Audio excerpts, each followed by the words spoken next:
lado.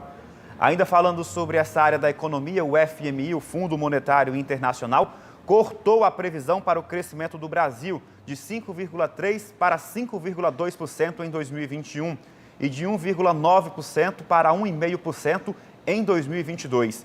Ainda de acordo com o FMI, a alta dos preços das commodities, como alimentos, por exemplo, melhorou a perspectiva de crescimento para o grupo de países emergentes e em desenvolvimento, que são exportadores de matérias-primas. Mas ainda assim, o Brasil está na contramão.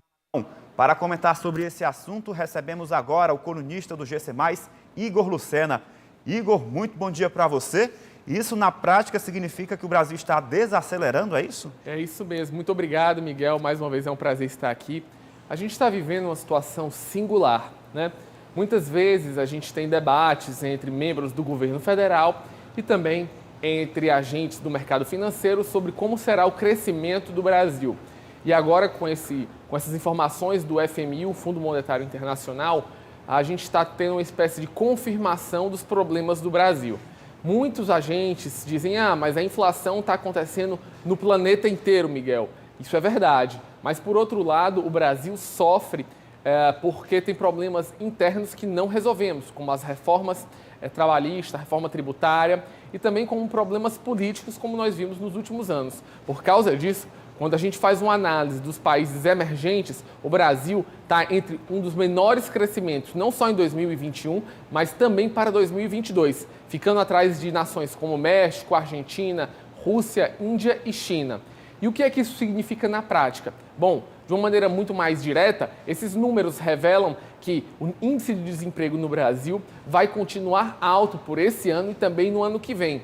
E vai ser mais demorada a nossa retomada econômica do pós-pandemia, não só aqui no Brasil, mas também no planeta inteiro. O que mais chama a atenção desse relatório, Miguel, é o fato de que o Brasil está com o crescimento caindo. Então, quando a gente faz uma análise das 20 maiores economias do planeta, a única que está diminuindo o seu índice de retorno e que mês a mês aparentam que o crescimento está decrescendo, infelizmente, é o Brasil. Ainda dá para fazer uma recuperação, Igor? A gente acredita que sim.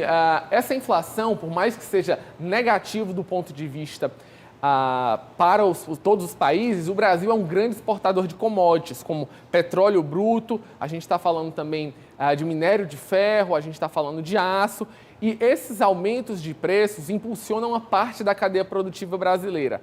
Agora, a gente tem que saber principalmente como fazer o dever de casa, ou seja, o Congresso brasileiro tem que aprovar as reformas, a gente não pode ter mais conflitos entre executivo, legislativo e judiciário. Isso significa que o Brasil precisa de estabilidade. Sem estabilidade, a gente não tem investimento, e sem investimento, a gente não tem crescimento. Agora, só para a gente concluir, Igor, ano que vem, ano eleitoral, ano de Copa do Mundo, então fica mais difícil de aprovar algumas reformas, né? Então, a gente vai precisar contar com a sorte também?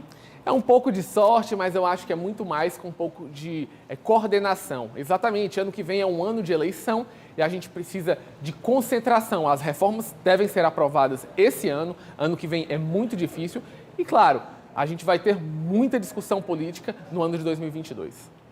Igor, muito obrigado pela sua participação e qualquer outro conteúdo a gente já sabe lá no portal GC+, não é isso? É isso mesmo. Pela internet, no GC+, a gente fala sempre, toda semana, de economia internacional e os problemas da política aqui no Brasil.